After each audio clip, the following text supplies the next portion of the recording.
Hello, everyone. I'm Larry Ridley. Welcome to the NFL on EA Sports. Today's game features two skilled wide receivers who happen to be two of the best route runners in the league. It's Antonio Brown going up against Julian Edelman. So let's get you up to Foxborough as we check in with our commentators, Brandon Godden and Charles Davis. All right, Larry, thanks. EA Sports coverage of the NFL brings us to Gillette Stadium in Foxborough, Mass. Coming up, we've got what should prove to be a good one between the Pittsburgh Steelers and the New England Patriots. This will be fielded at the 8. And a nice return sets him up pretty good here at the 30-yard line.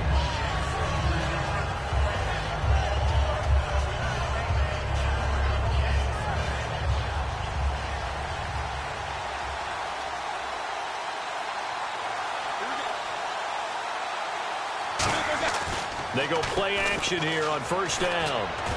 This is caught by Antonio Brown.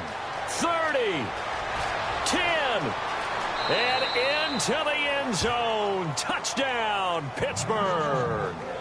Antonio Brown, 69 yards. And the Steelers have taken a first-quarter lead. And his kick is right through. Boswell now to kick it away after the touchdown. That's fielded in the end zone. And he'll make it across the 20 as his guys will set up.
They come out here in the eye.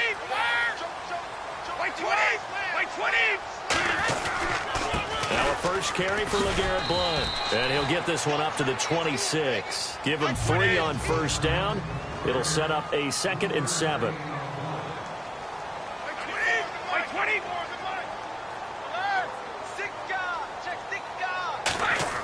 Brady to throw on 2nd down. Looking for Gronkowski, and it's intercepted. Picked off by Bud Dupree. And they have possession, and they have it at the 38-yard line. And Pittsburgh getting set to take the field. And following that long touchdown pass, a one-play drive last time, let's see if the defense, you know they're ready. They don't want that to happen again. And you would have thought they would have been ready the last time. I mean, that's what you work on all the time. Make sure that no one gets behind you. That's the cardinal sin of defense, not giving up the long pass. They did. Let's see how they adjust.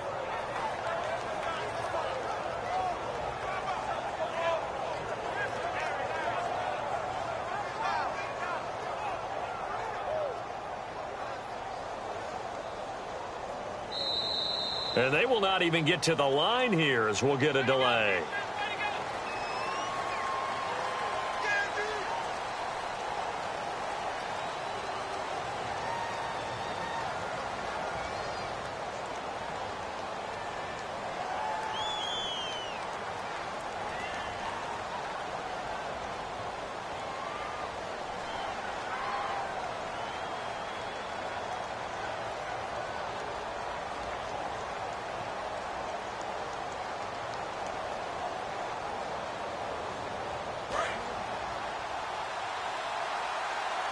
Possible run anticipation. Here's the D-line sandwiches together. Now Roethlisberger. Antonio Brown. Kiss him goodbye. And into the end zone. Touchdown, Pittsburgh. Antonio Brown with his second touchdown in this opening quarter. And the Steelers are going to add on to their lead. And it's good, and they have jumped out here to a quick 14-0 first quarter lead.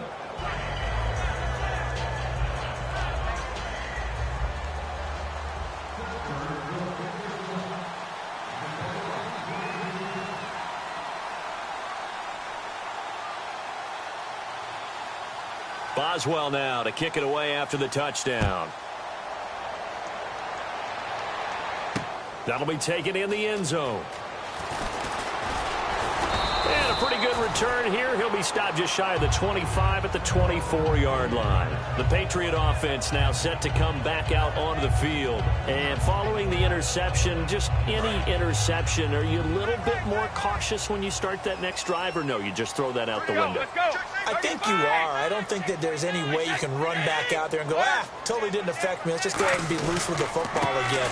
You're going to take care of it, but you have to be careful about being too cautious because now you can't run any offense at all. Still want to attack. We'll see how they attack them here. Like 20, like 20. On second down, here's Brady. A fight for the football, and it's intercepted. A great read, and it's picked off. And his guys are going to get the football at their own 47-yard line. And Pittsburgh getting set to take the field. And they will simply, Charles, be looking to duplicate what they did last drive when they were able to push it in for 6. And they hope it'll be that easy, right? To be able to take exactly what happened before, replicate it. They may have to make a few additional changes along the way because I'm sure the defense will make some adjustments, but they've got to have great confidence having scored the last time out. Brown finishing 2016 with over 1,200 yards, 106 receptions. Now for him, you know, people were expecting maybe some bigger numbers, Charles. What did you make of Antonio Brown's season? Well, what I made of it is that he started to get more help along the way. Jesse James developed at tight end. Once Le'Veon Bell got into the lineup, he started to catch passes out of the backfield and ate up a few numbers as well. So Big Ben had more targets to throw it to. That should help Antonio Brown going forward. Trying for Brown, and it's intercepted. Picked off by...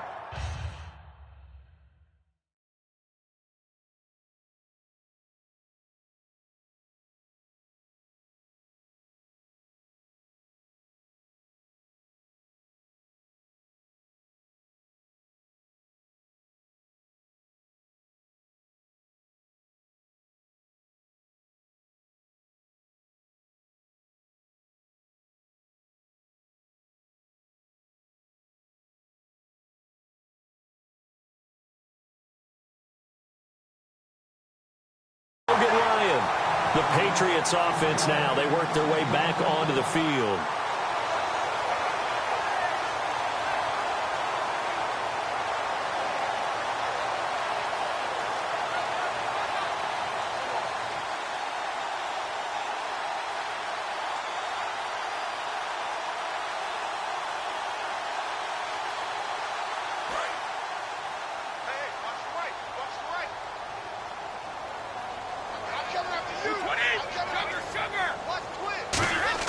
So after the INT, it's Brady. And Brady going to be intercepted a third time. A great read, and it's picked off. And they're going to be set up in the red zone right around the 17-yard line. And Pittsburgh getting set to take the field.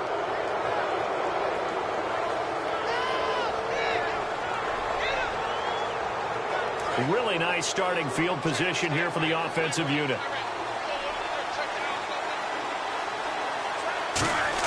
After the interception, here's Roethlisberger. Blitz coming, and down he goes. It'll be a loss of 7 on the sack, and it brings up second. It's interesting, partner, that most defenses try and guard the 35-yard line actively because they think the way kickers are nowadays, about a 52-yard field goal, they're kind of giving up points. But you get even deeper into territory, you get into the red zone, they're going to guard it even more, which means more pressure, more blitzing.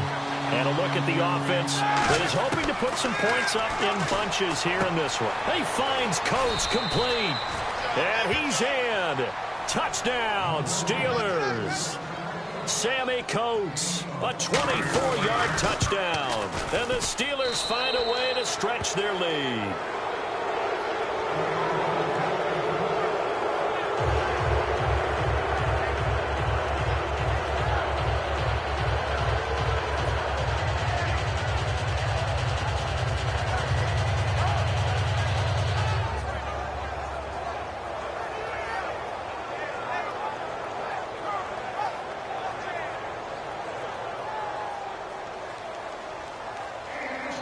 Boswell now to kick it away after the touchdown. That's fielded in the end zone.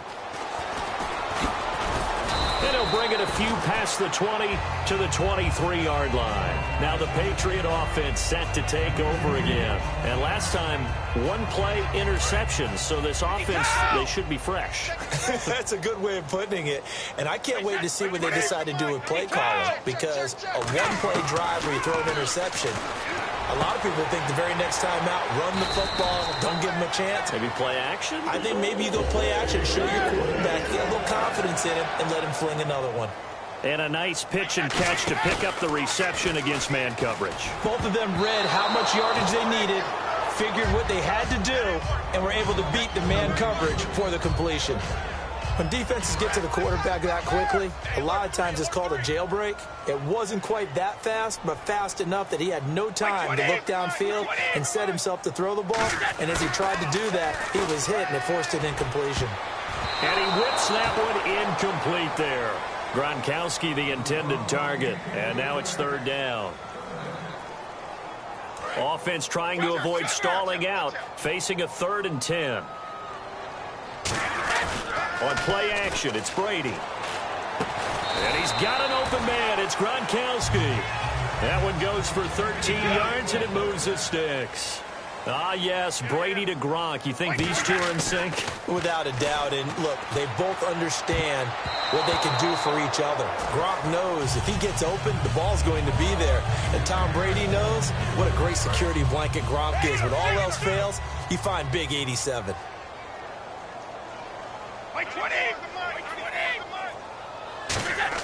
Looking back to the air on second down, it's Brady. And right side, caught, Hogan. 23 yards on the play. I've got to make sure that I don't take Tom Brady's greatness for granted, that we make it routine. How about that throw right there? Another great completion. And you know one area where he honed his throwing? He was and no escaping this time as he'll go down. They got him for a sack. James Harrison from his outside linebacker spot, forcing the sack for a loss of 8. On play action, now Brady. On the crossing route, that's caught. Julian Edelman. And he's in. Touchdown, Patriots. Julian Edelman, 31 yards. And the Patriots get a score closer. I know these wide receivers are about flash and dash and high-flying plays, but a good number of them played running back at some point in their career, and that's how they finish off a lot of their big plays, run after the catch. And this time he finishes off the big play in the end zone. It's up, it's good, and that'll cut the lead to 21-7.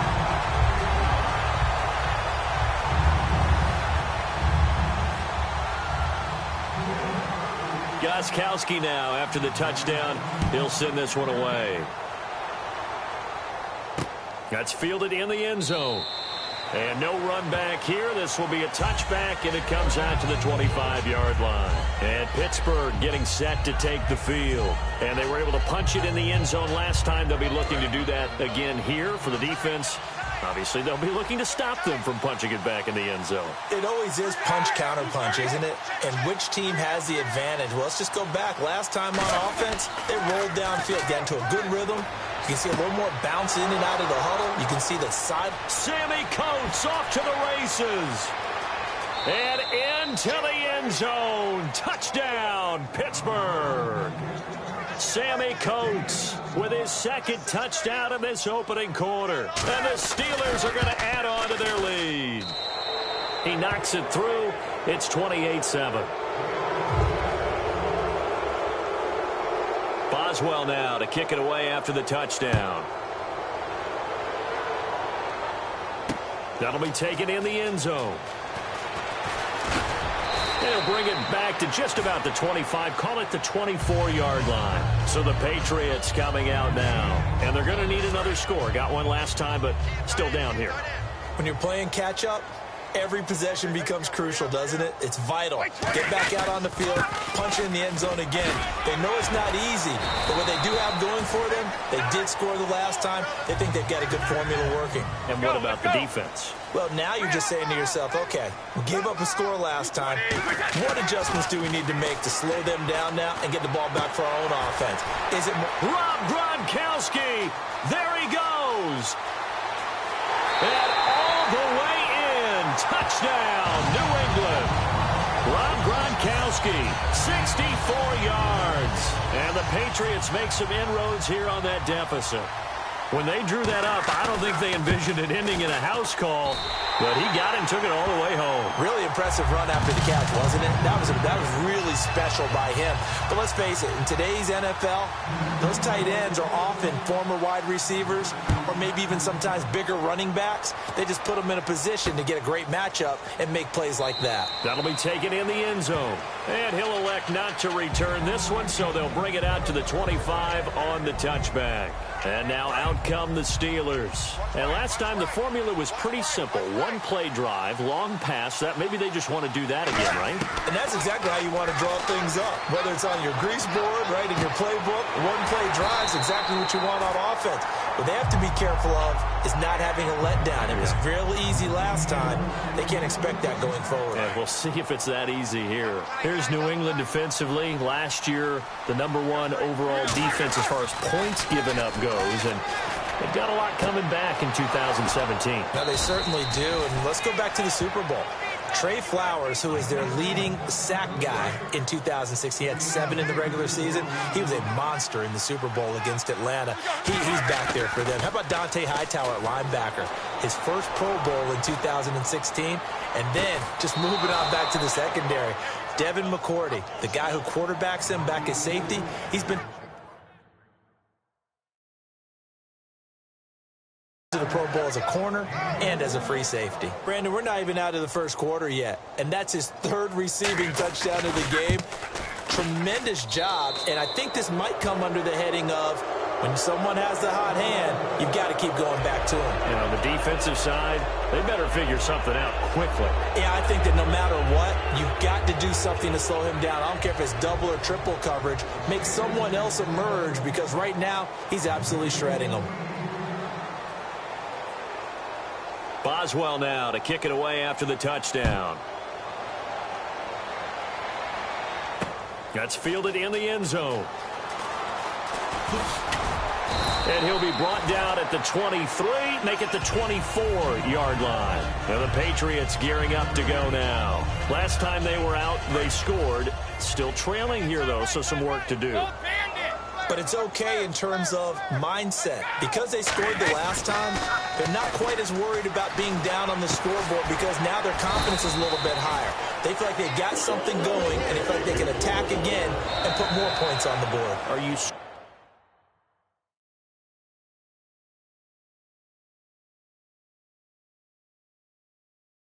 scoreboard watching if you're the offense, or are you just focused on this drive?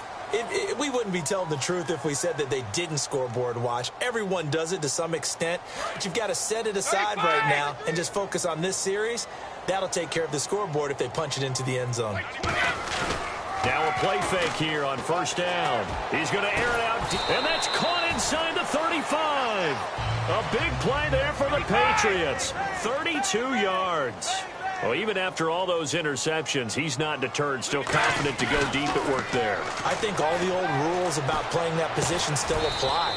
If things go wrong, you still act like you're the best player out on the field. You still carry that supreme arrogance with you and continue to fire the ball.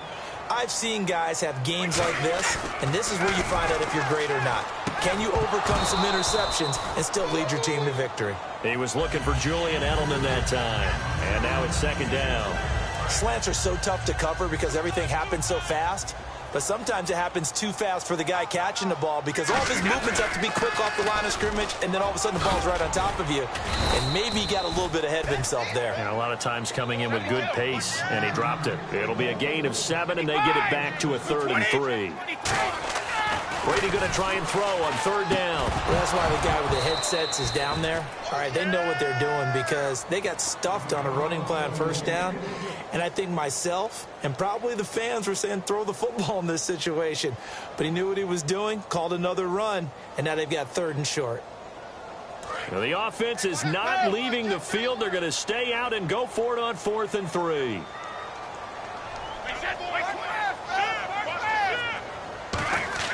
They'll go for it. It's Brady. And it is incomplete. CD, wanted to get your thoughts just on the landscape of the offseason for each of these teams. Super Bowl in the rearview mirror, but so much going on. People look at the draft a lot. But there's a lot more that goes into the offseason for these front offices, is there not? It certainly is, and even before we get to the draft, you start with the Combine. You know, that's held in Indianapolis every year, and you have about 350 of the top prospects coming together to get their physicals and interviews and on-field performance, and all that will get evaluated along with their game tape. And then you've got the free agents, all right? That starts, I believe, in early March, where now the free agents can start moving around to different teams, so your team's starting to take a little bit of shape there, free agency, because then the draft's coming up. You're trying to put your team together with new draft picks, have everyone start to move in one direction, and then you have the OTAs and minicamps. You get to see them on the field for the first time, and we start to get a better idea of how these teams are going to look when the fall begins. And the defense loses him. It's complete. And into the end zone. Touchdown, Pittsburgh.